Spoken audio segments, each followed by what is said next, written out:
Padre Fábio, quem escreve, não sei o nome da pessoa, a Helena, desculpe. Padre Fábio, se Deus não castiga ninguém, e eu acredito que não, por que em várias passagens bíblicas fala de um Deus que castiga os pais nos filhos? Quer dizer que os filhos pagam os erros dos pais? Padre, Deus o abençoe muito. Sou de Araranguá, em Santa Catarina. Helena, minha filha. Gente, eu vou falar bastante desse tema agora, porque isso tem sido muito importante. Eu tenho notado muita dificuldade das pessoas em compreenderem a Sagrada Escritura. A Sagrada Escritura, ela só pode ser entendida a partir daquilo que eu estava falando no primeiro bloco. Ela só pode ser compreendida a partir do contexto em que está sendo escrita aquela passagem. Nós não podemos pegar uma frase perdida e falar, na Sagrada Escritura está escrito isso. Não, nós não temos o direito de fazer isso. Um texto, ele precisa de contexto. Isto é, uma frase não pode ser lida separadamente. Às vezes, uma frase lida separadamente, ela diz o absolutamente contrário do que o autor estava querendo sugerir. Diz o absolutamente contrário do que o autor estava querendo dizer. Isso é muito perigoso. É uma injustiça com o autor você analisá-lo somente a partir do texto. Você precisa do contexto do autor. Um exemplo simples da Sagrada Escritura é o Apocalipse. O Apocalipse é escrito dentro de um contexto de uma comunidade que está vivendo sob o domínio e sob a ameaça constante do Império Romano. Então você começa a entender que o escritor que está ali, ele está massacrado, ele está com medo, ele precisa de esperança. Ele precisa sair daquele mundo de escravidão que ele está. Ele está ameaçado. Por isso que o Apocalipse, ele apavora tanto. Ele fala de fim, ele fala de destruição, o império que vai cair, o império que será destruído. Engraçado. Veja bem, quando você começa a entender o contexto da Escritura, você vai identificar, meu Deus, então tudo isso que está aqui está escrito desta forma porque há um império de verdade que precisa cair, que é o Império Romano. Veja como muda. Aí o texto que a princípio nos causava medo, ele começa a nos causar esperanças. Ele é atual? Ele é. Nós não temos mais o Império do Romano, nós não temos mais a força do Império Romano sobre nós, mas temos outras formas de impérios. Nós temos outras formas de impérios ameaçando o nosso cristianismo, ameaçando os nossos valores, e é contra eles que a gente se levanta, mas com esperança, não é com medo. Quantas vezes eu já encontrei pessoas apavoradas com as palavras do Apocalipse, porque acham que o Apocalipse está prevendo o fim do mundo. Não é só essa a perspectiva. Tudo bem, se uma ou outra interpretação bíblica sugere o fim destes tempos, isso não pode provocar dentro de nós medo, porque aquele império a qual se refere o escritor é um império que está naquela época sendo dominante. Minha filha, todas essas palavras, aliás, existem alguns salmos que eles são totalmente contrários ao que Jesus falava. Mas, porque Jesus afirma misericórdia, de repente o salmo está dizendo que Deus mata os seus inimigos? Como é que pode isso? Se Deus é Deus e Ele só ama, como é que Ele vai matar alguém? Mas é o fruto de uma época, de um tempo em que Deus era compreendido daquela forma. Dentro do contexto judaico, Deus é aquele que está à frente do exército. Veja bem que em muitos momentos a Sagrada Escritura tem um discurso bélico, isso é de armas. É a arma que se levanta, é o dono do exército que se coloca à frente para matar todos aqueles que são inimigos. Veja bem, nós não acreditamos nisso. Nós não acreditamos que Deus mata os nossos inimigos. Não, Deus quer conquistar os nossos inimigos para que eles se tornem amigos pela força do amor. Veja bem que Jesus reconstrói o discurso. E a Sagrada Escritura às vezes é vítima. Você pode observar quantos pregadores, às vezes numa inocência, por falta de conhecimento, por falta de interpretar a palavra de um jeito certo, falam absurdos dela. É bonito, gente, porque a gente precisa entender o seguinte: Jesus é a hermenêutica de Deus. É a teologia que diz isso. Sabe o que é hermenêutica? Hermenêutica vem de Hermes. Hermes, dentro da mitologia grega, era aquele deus que contou o segredo do Olimpo aos homens. O Olimpo é onde moravam todas as divindades dentro do contexto da Grécia. Você sabe que os gregos, eles acreditavam e marcaram a história com isso, que o mundo está comandado por divindades. Tem o deus do vinho, tem o deus do sol, tem o deus da chuva, o deus do vento. Isso é mitologia. Essa mitologia está muito presente nas nossas culturas. Hermes é aquele deus que saiu do Olimpo, desceu o monte e veio para a terra conversar com os homens. Veio conversar com a humanidade. E no momento em que conversa com a humanidade, conta à humanidade os segredos dos deuses. Hermenêutica nasceu deste nome, de Hermes. É aquele que conta o segredo. Olha como é bonito isso. Pensar que a hermenêutica é a ciência da interpretação. É a ciência que busca desvelar o segredo. Então, toda vez que eu quero interpretar um texto, eu vou ser um hermeneuta. Pronto, aprendeu uma palavra bonita hoje. Você vai ser o intérprete. Mas você será injusto com o autor se você disser aquilo que ele não disse. Você será injusto com o autor se você pegar o texto fora do contexto. Naquela palavra que eu dei lá na Livraria Cultura, que eu contei para vocês aqui, eu estava falando sobre o meu livro, Mulheres de Aço e de Flores. E eu estava dizendo que no momento que eu escrevo com um autor, e no momento que esta obra cai nas mãos de uma pessoa, ela vai interpretar como ela quer. Aí eu serei vítima da inteligência daquele que está lendo. Da mesma forma como Deus é vítima da inteligência de quem o interpreta.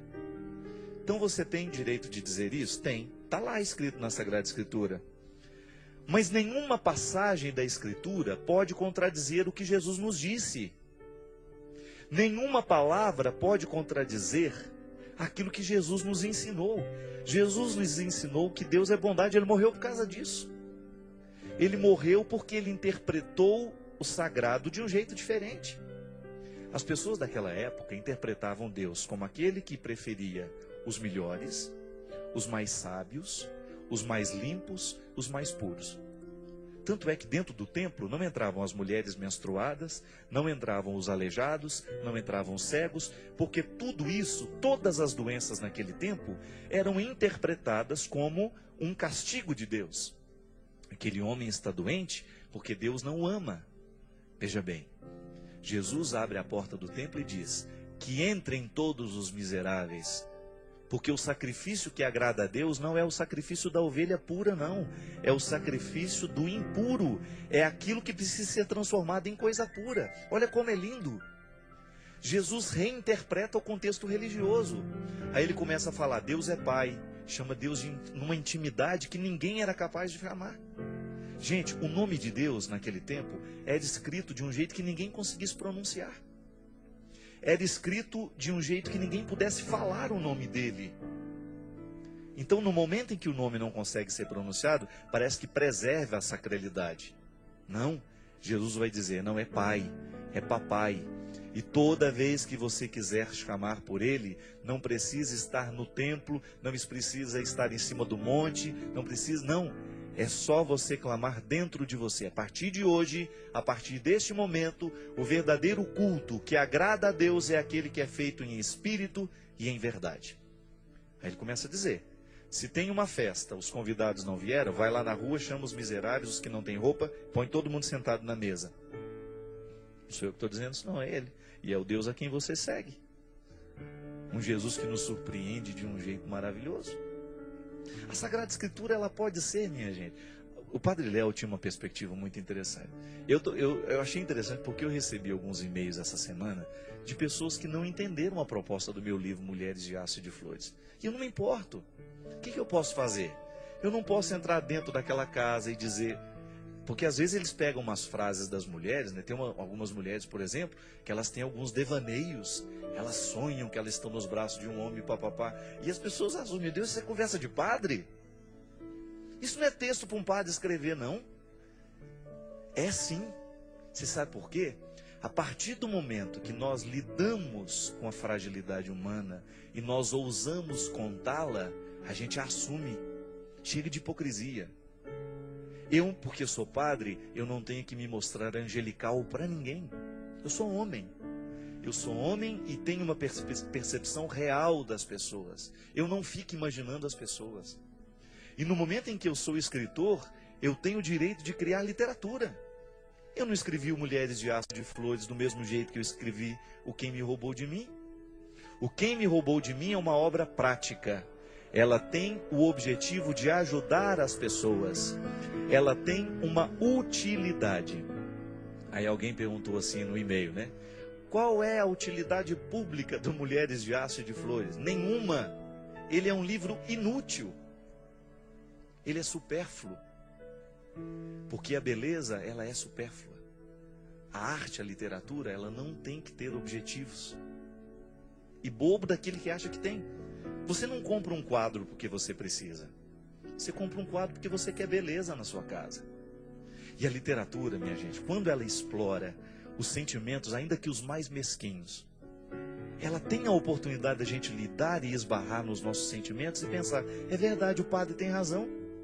Quantas vezes mesmo eu sendo uma mulher direita, casada, que amo e respeito o meu marido, quantas vezes não me passou isso pela cabeça, isso que essa mulher está querendo dizer?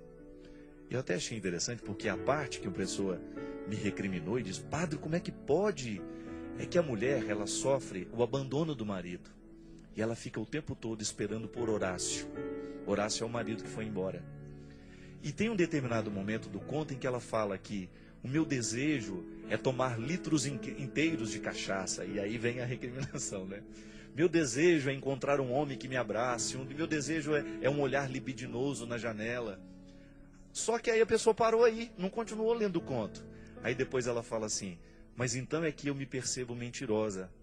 Porque eu quero, na verdade, é o Horácio com seu pijama de flanela do meu lado. Ela quer, na verdade, é o marido que foi embora. Só que se a pessoa para, Jesus misericórdia, o que esse padre está falando? Fecha o livro e vai embora. Não, não pode ser assim. Só você vai ser injusto comigo, que sou o escritor do livro. Vai até no final.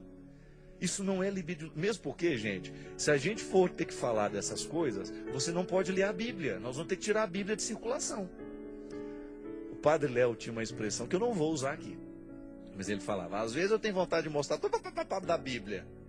E ele falava daquele jeito engraçado dele e dava risada. E é verdade. Puritanismo, então você não pode ler o Cântico dos Cânticos. Você vai achar que é um texto pornográfico. A maldade não está ali. A maldade está na nossa cabeça. Perceba aquilo que aparentemente pode parecer ofensivo a você, mas com beleza. Veja que o sentimento humano, ele não é ruim. Aliás, se você quiser um pouco disso tudo que eu estou falando, está lá no meu blog dessa semana. O que querem estas mulheres? Foi um jeito que eu coloquei lá. A Sagrada Escritura, ela corre o mesmo risco. Por exemplo, eu como padre, escrevi um livro de literatura. Eu não fiz um livro de autoajuda. Se você comprar o livro Mulheres de Aço e de Flores, você saiba que você não está comprando um livro em que eu vou lhe dar conselhos. Não. É um livro de histórias. Histórias que aconteceram, histórias que não aconteceram. Mas são sentimentos verdadeiros. As mulheres que estão ali, elas sofrem de verdade, elas amam de verdade, elas são abandonadas de verdade, elas desejam de verdade, elas têm sexualidade de verdade, elas não são inventadas. E se em algum momento você achar que é ofensivo, você para, mas seja sincera. Deixe que o texto lhe mostre alguma coisa. A Sagrada Escritura é a mesma coisa, minha gente. Quantas vezes você percebe o autor sagrado sendo injustiçado no momento em que a gente disse o que ele não disse? Ou no momento em que a gente organiza as palavras de um jeito interesseiro para dizer o que a gente quer? Quantas vezes eu já vi atrocidades sendo cometidas contra as pessoas em nome de Deus? A palavra de Deus, ela pode justificar desde a morte. Não tem aquela passagem lá, eu acho interessante, não me lembro onde é. O irmão está querendo ter uma relação sexual com a irmã. Olha que absurdo. Está na Bíblia. Aí ele finge que está doente. Você já viu essa passagem, Cristian? Ele finge que está doente e manda ela fritar uns pastéisinhos para ele. Vem cá, minha irmã, eu estou tão doente, estou com febre, estou precisando de ajuda. Olha a safadeza, está na Bíblia. Agora eu te pergunto, Por que que essas histórias estão lá? É para você colocar o seu coração lá dentro da Bíblia também. Porque se estivesse falando só de santidade, só de gente boa, você iria ficar fora. Olha Davi não valia nada. Davi era tão safado que ele mandou colocar Urias na frente para matar ele primeiro, para poder ficar com a mulher dele. E Davi foi escolhido pelo Senhor. É tão bonito você pegar o que é precário dentro da literatura bíblica, e era sobre isso que o Padre Léo tinha vontade de falar. Sobre isso que ele tinha vontade de escrever. Pegar as histórias bíblicas, sobretudo as engraçadas, as que mostravam as pessoas contraditórias, as pessoas articulando a maldade, e mostrar que tudo isso tem intenção. Não foi só contar por contar. O texto só é sagrado porque ele não cai no esquecimento. Uma pessoa, por exemplo, quando ela vai para a Academia Brasileira de Letras, ele é imortal. Mas ele morre igual a gente. Mas o que a academia garante é que a partir daquele instante, ele será um autor sempre lembrado em tudo aquilo que a academia fizer. Olha como é bonito. Não deixa cair no esquecimento. A Bíblia não precisa disso. A Academia Brasileira de Letras, ela retira a pessoa do contexto do comum e coloca como se fosse alguma coisa sagrada. Não vai passar. Nós não vamos deixar empoeirar. A Sagrada Escritura só é sagrada por causa disso, porque ela não cai no esquecimento. Agora eu lhe pergunto, por que que não cai no esquecimento? Porque ela fala de histórias de pessoas como eu, como você. Ela fala de histórias onde a gente se reconhece. Se estivesse falando só de situações boas, só de coisas angelicais, nós não nos reconheceríamos no discurso.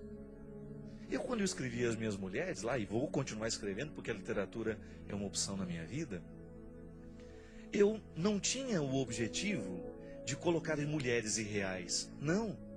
Eu acho interessante porque há no meu livro uma ateia, que é uma das pessoas que mais creu em Deus na vida, diante da minha visão. Ela não suporta a missa, ela não suporta a novena, ela não suporta a vela. E ela faz a experiência de ter a irmã dentro de casa, fazendo tudo que ela não gosta. Mas a personagem, minha gente, é bonito que ela vai descobrindo que Deus é um opositor. Por isso que ela não acredita em Deus. É que no momento em que a irmã é tão piegas, é tão beata, aquele sentimento de se sentir que é ateia, afastou uma irmã da outra. E esse sentimento é tão verdadeiro dentro do livro, que ele atinge muita gente que vive isso também. Quantas vezes eu, por ser ruim, por não ser a melhor pessoa do mundo, eu me sinto rejeitado pelo outro que se acha melhor do que eu. Por isso que ela é ateia. Ela não consegue acreditar, é porque a irmã acende vela, acende vela, acende vela, acende vela, mas não consegue ser amorosa dentro de casa. O ateísmo daquela mulher nasce da falta de testemunho da outra, que só sabe acender vela, só sabe ser piegas, entra na missa e sai do mesmo jeito. Então veja bem, quando a gente constrói um personagem, a gente coloca o que a gente acredita, mas a gente coloca também o que a gente não acredita, porque outras pessoas lerão. Eu não estou fazendo um livro para mim. Diferente do livro que eu estou preparando agora, que vai ser lançado. Aliás, eu quero convidar você. 17, 18 e 19 de outubro, nós teremos aqui na Canção Nova um grande acampamento de cura e libertação, onde nós lançaremos o livro Quando o Sofrimento Bater em Sua Porta, que é o livro que eu estou preparando. Graças a Deus o Ricardo recuperou meu pendrive, que eu tinha perdido tudo. Com a graça de Deus o livro já está sendo revisado. Nós teremos o lançamento do livro aqui. Você é o nosso convidado para estar conosco aqui. Este livro fala da vida. Este livro quer ser uma proposta de ajuda, diferente de uma obra de literatura. Nós precisamos da mesa para sentar, é a mesa prática, é a utilidade da literatura. E nós escrevemos coisas úteis para você. Mas você também de vez em quando precisa de um quadro na parede. Então a gente dá a mesa, mas a gente dá o quadro para quem quiser. Por isso que o livro das mulheres não precisa ser para todo mundo, não tem problema. O livro é para quem quer o quadro na parede. Se você quiser só a mesa, você tem o Quem Me Roubou de Mim, tem o Quando o Sofrimento Bater em Sua Porta, tem o CD Vida agora. Agora, se você quiser o quadro, o livro Mulheres de Aço de Flores. Que, aliás, essa semana nós temos uma promoção especial. A Livraria Saraiva, que você conhece, está dando um super desconto através do site. Você entra lá no site da Livraria Saraiva e existe a possibilidade até de você receber o livro autografado em casa. A gente sabe que o autógrafo é importante. E a gente quer também, num acampamento muito próximo, mesmo que não esteja aqui, vir autografar o CD Vida, para você ajudar o projeto da M Almas aqui. A gente sabe que às vezes um autógrafo motiva muito a sua compra. E a Canção Nova precisa de você. A Canção Nova precisa da sua generosidade. Porque muito mais que mesa, coisas úteis, a gente também está se esmerando em colocar quadros nas paredes das vidas das pessoas que nos assistem. Um pouco de beleza no nosso coração, um pouco de leveza, para a gente ficar mais feliz, para a gente ficar um pouquinho mais leve dos pesos que a vida nos dá. Derrame sobre o seu coração a bênção do Deus Todo-Poderoso, Ele que é Pai, Filho e Espírito Santo.